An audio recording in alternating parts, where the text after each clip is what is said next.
Bonjour monsieur, si je vous pose la question autonomie citoyenne, qu'est-ce que ça vous évoque? Autonomie citoyenne. Autonomie citoyenne, moi j'ai pas révisé là, c'est pas du jeu. Autonomie citoyenne, il suffirait de dire citoyen.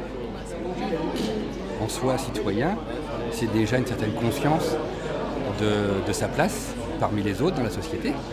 Et puis autonomie, ça pourrait dire qu'on utilise son pouvoir d'agir. L'autonomie, c'est justement qu'il y ait la possibilité de prendre part, d'avoir toutes les armes pour pouvoir décider. Et c'est avant tout de recréer un espace public, mais vraiment public, c'est-à-dire qui n'est pas privatisé. Vous êtes autonome, vous? Moi je suis pas du tout autonome, je vis au milieu de la société. Je dépends de tout le monde, de tous les autres.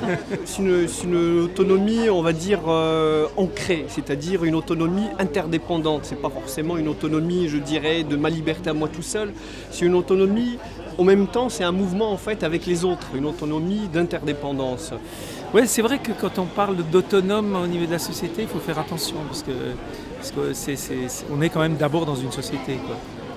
Quand j'entends cette expression, ça me fait penser à être maître de sa vie, maître de sa façon de vivre, autonomie citoyenne, que le citoyen soit en mesure de décider, d'avoir les éléments pour décider.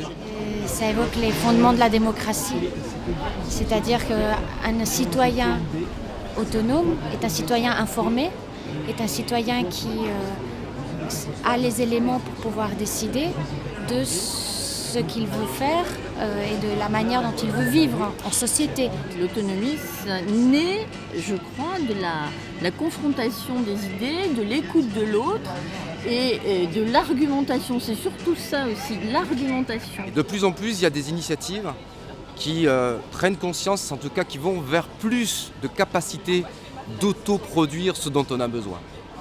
Pour nous et pour Negawatt, il faut renforcer l'autonomie énergétique. Ça va mécaniquement renforcer l'autonomie citoyenne. Mais on a besoin de plus d'autonomie, plus de conscientisation des citoyens pour faire réussir la transition énergétique. Je pense que c'est important que dans la société, les gens ils travaillent ensemble, que la notion de collectif doit exister.